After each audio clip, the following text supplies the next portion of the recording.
Hi everyone, I'm Jamie, and welcome to EPT, English Podcast Time. This is the show where we discuss fascinating topics to spark your curiosity, and maybe even learn something new along the way. I'm joined by my amazing co-host, Sophia. Hey everyone! I'm so excited to dive into today's topic. It's going to be a good one. Today, we're exploring something a little quieter, small stories. Stories where not much seems to happen, but they capture tiny moments of everyday life. I think we're in for a thoughtful chat. Yeah, small stories like when a character is just washing dishes or thinking on a rainy day don't always sound exciting. But they've got this way of pulling us in. I'm excited to get into why these stories are so meaningful. You know, it's funny. I feel like we're surrounded by big stories all the time. Movies, TV, books, they're often about grand adventures or intense drama. But small stories? They feel closer to, I don't know, real life. Like who we actually are when no one's watching. Exactly. I think that's part of what makes them special. We might not relate to being superheroes or living in a fantasy world, but we do relate to small moments, sitting with our thoughts, staring out a window, maybe feeling both lonely and at peace, all at once. And isn't that where we spend most of our lives? In those small, quiet moments? I mean, real life isn't usually about big events, it's made up of a million little ones. Each one just as valid, even if they seem ordinary. Definitely. It's like small stories remind us that there's value in the everyday. Think about it, something as simple as someone drinking their morning coffee can reveal so much. What they're thinking, how they feel about the day ahead, it's a whole world, even if it's just a small one. And I think small stories help us reflect on our own lives too. It's like they're saying, hey, your quiet moments are important. They give us permission to slow down, to pay attention. And maybe even to see beauty in those ordinary parts of life. I've been thinking about this idea of the small self in literature.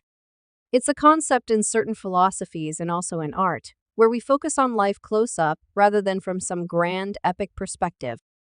It's a way of seeing the details as just as important as the big picture. That's really interesting. It's like seeing a single drop of water as valuable as the entire ocean. When we zoom in, we start to notice things we might normally overlook.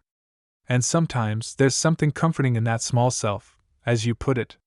It reminds us that we don't always have to be in control or chasing some big goal. Exactly. And small stories give us a sense of stillness, even in busy times. They remind us that meaning doesn't always come from action. Sometimes it comes from reflection or just observing life as it is. Yeah, they give us this moment to pause. It's like they show us a new way of seeing the world, where even the smallest things have value. Kind of like how Japanese culture has this concept called mano no aware.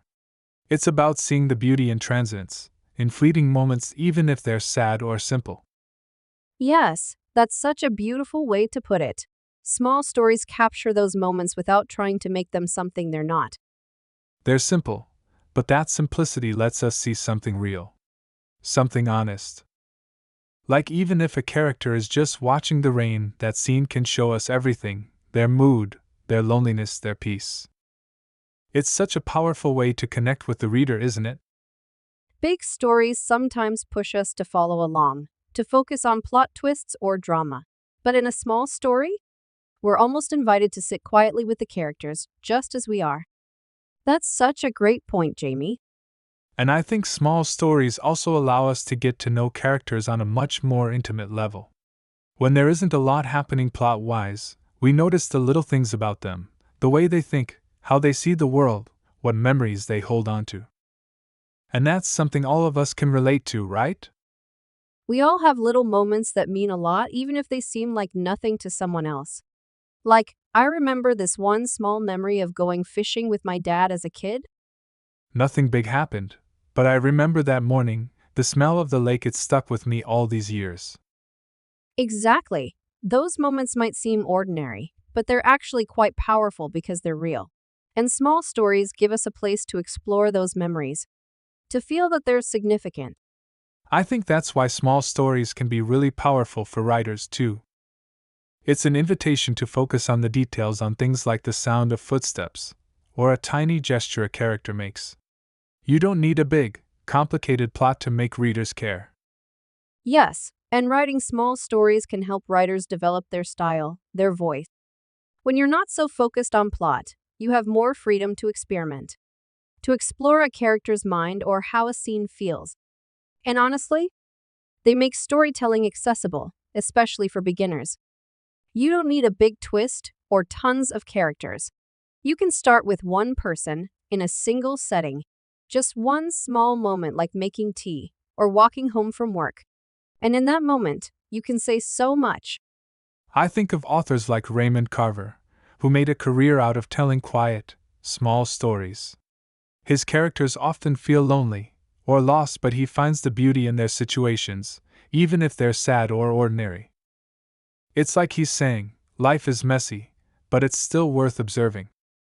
That's so true. And I think reading small stories helps us reflect on our own lives too.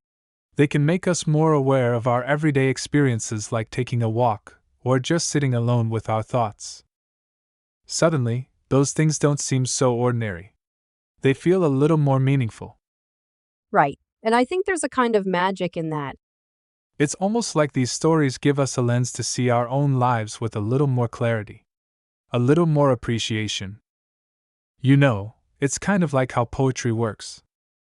Small stories can be like poems, they capture just one moment or feeling, and it's up to the reader to find their own meaning in it.